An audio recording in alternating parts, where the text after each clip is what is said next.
जय हिंद भारतीयों। एलएसी पर इंडिया चाइना आमने सामने है। दोनों तरफ से कोशिश की जा रही है कि विवाद को सुलझाया जाए, मगर इस समय विवाद ठंडा होने का नाम नहीं ले रहा। तो इस समय हमारे लिए ज़रूरी है कि हम ये जानें कि कौन से देश की सेना कितनी सक्षम है। तो वीडियो को शुरू करते हैं। धन्यवाद।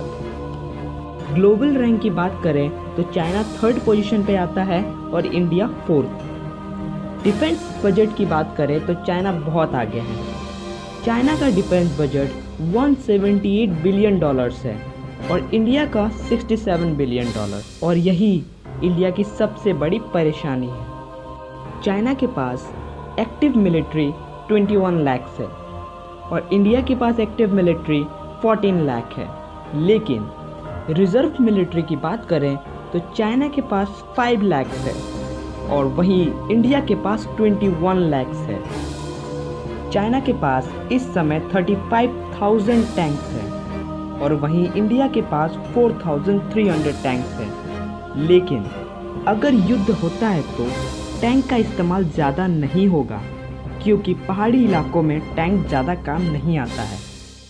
माउंटेन्स में लड़ने के लिए फील्ड आर्टिलरी बहुत काम आता है और ये चाइना के पास 3,600 है और इंडिया के पास 4,060 है। पहाड़ों में लड़ने के लिए रॉकेट लॉन्चर्स भी बहुत कारगर है। चाइना के पास रॉकेट लॉन्चर्स 2,650 है और इंडिया के पास 266 है। इसलिए यहाँ चाइना के पास बेनिफिट है।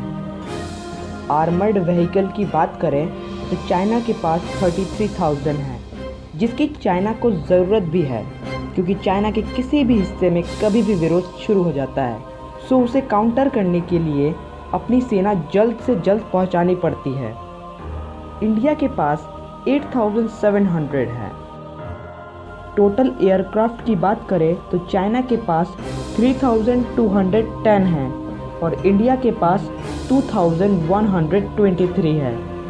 लेकिन चाइना का सबसे बड़ा परेशानी ये है कि उनके पास हाई एल्टीट्यूड में लड़ने वाले कैपेबल एयरक्राफ्ट्स बहुत कम हैं, जिस कारण वो लिमिटेड फ्यूल्स और गोला बारूद को लेकर उड़ान भर पाएंगे। चाइनीज़ एयरक्राफ्ट को तिब्बत के डिफ़िकल्ट वेदर कंडीशन को पार करना होगा अगर उन्हें भारत में प्रवेश करना है तो। इंडिया के पास सभी मौसम में लड़ने वाले मल्टी रोल एयरक्राफ्ट हैं, लेकिन चाइना के जेट-10 के पास ही यह क्षमता मौजूद है। कॉम्बैक्ट एयरक्राफ्ट की बात करें तो चाइना के पास 1,232 है और इंडिया के पास 538 है। अटैक एयरक्राफ्ट की बात करें तो चाइना के पास 371 है और इंडिया के पास 172 है। ट्रांसपोर्ट एयरक्राफ्ट की बात करें तो चाइना के पास 224 है और वहीं इंडिया के पास 250 है। हेलीकॉप्टर्स की बात करें तो चाइना के पास 911 है और वहीं इंडिया के पास 722 है। अटैक हेलीकॉप्टर्स की बात करें तो चाइना के पास 281 है और इंडिया के पास महज 22 है। फ्लीट की बात करें तो चाइना के पास 777 है और इंडिया के पास 285 है।